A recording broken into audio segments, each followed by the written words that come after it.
أعوذ بالله من الشيطان الرجيم إن الحكم إلا لله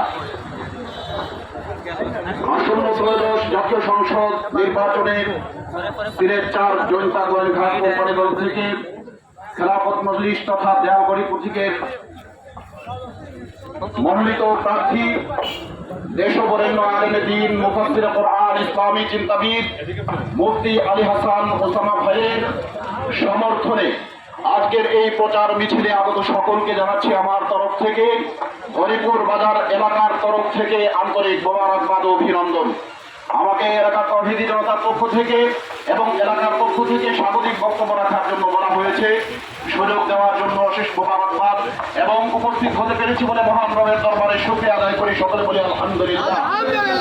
সম্মানিত উপস্থিতি, জয়ন্তা গোয়েন্দাঘাট তথা বৃহত্তর জয়ন্তা আলেম ওলামা অধ্যুষিত একটি এলাকা আমরা সকলে জানি এবং এই এলাকার মানুষ আলেম ওলামা প্রিয় মানুষ, এই এলাকার মানুষ ইসলাম প্রিয় মানুষ, দ্বীন প্রিয় মানুষ। দুঃখজনক হলেও সত্য, স্বাধীনতার অর্ধ শতাব্দী পার হয়ে গেছে কিন্তু কোন আলেম সংসদ সদস্য এই এলাকায় এখন পর্যন্ত নির্বাচনে দাঁড়াননি।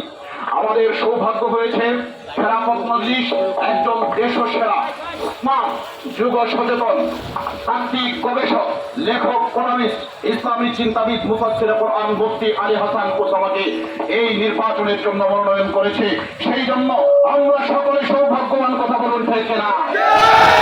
প্রিয় সংগ্রামী ভাই বন্ধুগণ, আমার মুফতি আলী হাসান ওসামা শুধুমাত্র একজন রাজনীতিবিদ নন, সেই ছোটবেলা থেকে লেখনীতে পড়ায় পাঠে সর্বত্র তিনি একজন রাজনীতিবিদ।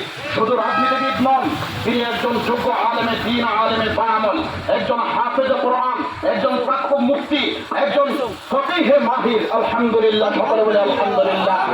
জয়ন্তা গোয়েন্দাঘাটের মধ্যে সবচেয়ে উপযুক্ত প্রার্থী যদি ওলামা প্রিয় এলাকার জন্য হয়ে থাকেন তাহলে তিনি হচ্ছেন কে? সকলের কাছে বন্ধুগণ আমার,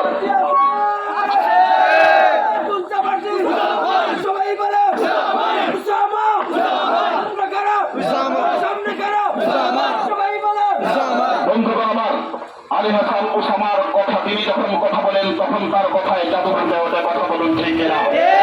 তিনি যখন হাঁটেন তার হাঁটার গতিতে তখন সংগ্রামী চাঞ্চল্য থাকে, কথা বলুন ঠিক কিনা?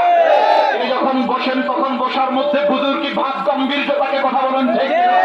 তিনি যখন দাঁড়িয়ে যান তখন দীপ্ত প্রত্যয় একজন সংগ্রামী। তিনি যখন লিখনির মাধ্যমে কাজ করেন তখন বাতিল প্রতিবাদের জন্য সবচেয়ে খোদার লিখনি থাকে আলী হাসান ওসামা।